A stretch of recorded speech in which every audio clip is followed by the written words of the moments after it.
Bonjour à toutes et à tous et bienvenue en notre compagnie sur Grand Littoral TV. Nous sommes le vendredi 19 janvier, ravi d'être avec vous pour tout voir et tout savoir de l'actualité locale sur le littoral Côte d'Opale. En ce vendredi d'abord un temps plus calme et agréable, surtout ce matin du soleil, une belle lumière, puis cet après-midi tout de même de nouvelles perturbations qui arrivent par l'ouest et qui pourront apporter localement quelques averses. Les températures sont en légère baisse, 6 degrés à Saint-Omer et à Boulogne, 7 à Dunkerque et à Calais. Les prévisions météo complètes après ce journal. À la une d'abord, retour rapidement sur l'interdiction de la pêche électrique votée cette semaine par le Parlement européen. À Boulogne, premier port de pêche de France, je vous rappelle, les marins pêcheurs ont évidemment salué cette décision des députés, même si le combat n'est pas terminé. Le texte doit encore faire l'objet de négociations entre le Parlement, la Commission et le Conseil européen. Ces derniers jours, Stéphane Pinto, le vice-président du comité régional des pêches et représentant des fileyeurs, s'était rendu au Parlement à Strasbourg avec d'autres pêcheurs pour faire remonter leurs arguments contre cette pêche. Une pratique, je vous le rappelle, très décriée qui consiste à racler les fonds marins avec une électrode pour tuer les poissons plats nichés dans le sable, tels que la sole. Sauf qu'il est impossible à l'heure actuelle de savoir avec certitude l'impact sur les autres espèces. Louis Caillé a rencontré Stéphane Pinto à Boulogne qui évoque la suite des opérations. Si jamais c'était une marche arrière de la commission ou qu'on obligerait ou qu'on contrecarrait la décision du Parlement, est-ce qu'il faut encore parler de démocratie en Europe? Je ne sais pas.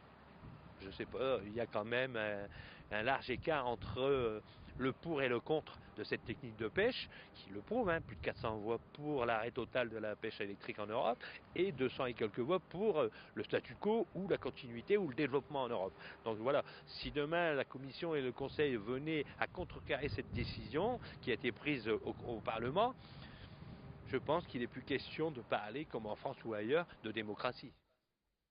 Rien ne va plus au conseil municipal de Rinxan. Depuis quelques jours, cette petite ville du Boulonnais voit se déchirer ses élus après l'interview du maire Stéphane Quinault dans la presse locale la semaine dernière. En réaction ce mardi, 17 des 21 élus ont présenté conjointement leur démission du conseil municipal.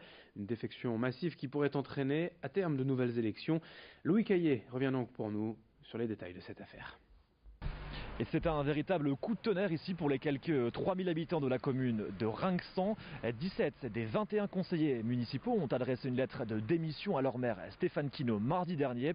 Des démissions en cascade qui font écho justement aux propos du maire qui indiquait que tant que son conseil municipal ne l'invalidait pas en démissionnant de manière massive, lui resterait à son poste. Se pose à présent la question de son maintien ou de sa démission à la tête du conseil municipal. Et sur ce sujet, nous avons contacté la préfecture du Pas-de-Calais ce jeudi après-midi, préfecture qui nous indiquait que pour l'heure, elle n'a pas encore reçu ces fameuses démissions. Mais ce que l'on sait, c'est que de nouvelles élections devraient être convoquées prochainement. C'est donc clairement une menace à l'égard de Stéphane Quinault qui depuis une semaine et son interview donnée à la presse n'a pas donné signe de vie. Ici à la mairie de Rinxan, on se refuse à tout commentaire sur le sujet. Les relations entre Stéphane Quinault et son conseil municipal semblent n'avoir en fait jamais été bonnes. Lui-même reconnaissait qu'il n'avait tout simplement pas réussi à fédérer les élus de son conseil municipal et il estimait que ces élus étaient restés tout simplement fidèles à l'ancien maire, Bernard Chaussois, l'ancien maire resté 37 ans en poste. Le grand angle de la rédaction également dans ce journal à la découverte d'un garage solidaire ouvert récemment à Béthune. Comme son nom l'indique, ici les réparations se font à prix réduit à destination des personnes aux revenus les plus modestes. Reportage signé Vincent Vieillard. À Béthune, au sein de cet ancien concessionnaire automobile, c'est désormais un garage qui a ouvert ses portes début septembre, mais pas n'importe lequel, un garage solidaire. Ici, la mission, c'est de réparer des véhicules à bas prix et le tout par des salariés qui étaient sans emploi et en difficulté pour retrouver le chemin du travail. Mais si les tarifs sont attractifs, pas question de concurrencer les autres garagistes. On a une tarification qui est beaucoup plus intéressante qu'un garage classique parce qu'on est sous format associatif, mais on n'est pas là pour faire de la concurrence au garage classique. On s'adresse vraiment à une population qui n'a pas les moyens de faire réparer sa voiture dans un garage lambda. Effectivement, il faut une fiche de prescription de Pôle emploi, PLI, mission locale, CCAS, et il faut que la personne ait des revenus qui ne dépassent pas le SMIC. Avant de prendre le volant de ce projet, Laetitia et Ludivine travaillaient déjà dans le domaine du social. Après une perte de leur emploi, elles ont monté ce projet pendant 2 ans avant de le concrétiser avec le recrutement de 6 personnes en septembre dernier. Heureusement qu'on était 2, ça nous a permis de nous soutenir dans les bas surtout, donc, et de partager les hauts. C'est déjà beaucoup de volonté parce qu'effectivement il faut tenir 2 ans pour monter un projet comme ça. Psychologiquement c'est vrai que c'est pas toujours évident, il y a des impératifs familiaux également, il y a un investissement des amis, de la famille. Je pense que honnêtement si j'avais été seule je ne me serais pas lancée dans l'aventure. Avec plus de 160 véhicules réparés en 4 mois, le projet va au-delà des espérances des 2 directrices, mais pas question d'en rester là. Leur objectif, c'est de poursuivre l'aide à la mobilité pour les personnes du Béthunois en difficulté. On pense à plein de choses, il y a des projets sur du 2 roues, motorisé, non motorisé, sur de la location de véhicules, sur de la revente de véhicules à tarif solidaire. Sur l'auto-école solidaire aussi, sur de la mobilité aussi électrique. On est aussi pour valoriser les énergies vertes. Donc l'électricité, c'est la voiture de demain. Donc c'est quelque chose aussi qu'on souhaite mettre en place à plus ou moins long terme. Alors qu'elle misait sur un objectif de 150 adhérents en un an, elle compte déjà 120 inscriptions en 4 mois. Leur pari de la mobilité solidaire ne fait que commencer, mais il le fait sur les chapeaux de roue. Pour terminer ce journal, sachez que le congrès national de la colombophilie se tient ce week-end à Gravelines dès aujourd'hui. Pour savoir exactement en quoi correspond cette passion des pigeons voyageurs, reportage signé Brieux-Gorchy.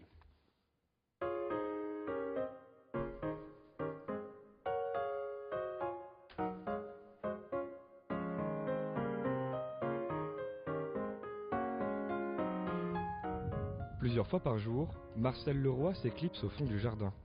Dans ces 2 pigeonniers, près de 80 oiseaux cohabitent, alors pour ce jeune retraité, il faut toujours s'assurer que tout va bien. Déjà, un pigeon malade, il va se tenir en boule. Le pigeon en bonne santé, bon, vous voyez, il y a plein de formes, roucoule. En plus, on le voit au nez, les caroncules sont bien blanches. Les caroncules sont bien blanches chez un pigeon en bonne santé. Une fois adultes, les pigeons s'affrontent lors de compétitions. La vitesse, le demi-fond et le fond sont les 3 principales catégories. La distance de ces parcours peut aller de 100 jusqu'à 800 km.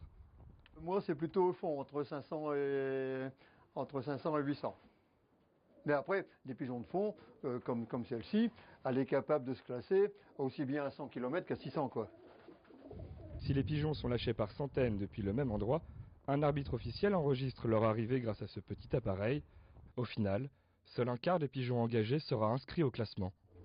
Les pigeons sont des sportifs de haut niveau, hein, et même un athlète de haut niveau, même Usain Bolt, le jour où il sera enrhumé ou il sera malade, il ne fera pas de performance. Donc un pigeon, c'est important aussi qu'il ait la santé. S'il y a environ 11 000 colombophiles en France, près de la moitié d'entre eux sont implantés dans le Nord-Pas-de-Calais. D'où ce congrès national ce week-end à Sportica. Fin de ce journal sur Grand Littoral TV. Merci de votre fidélité.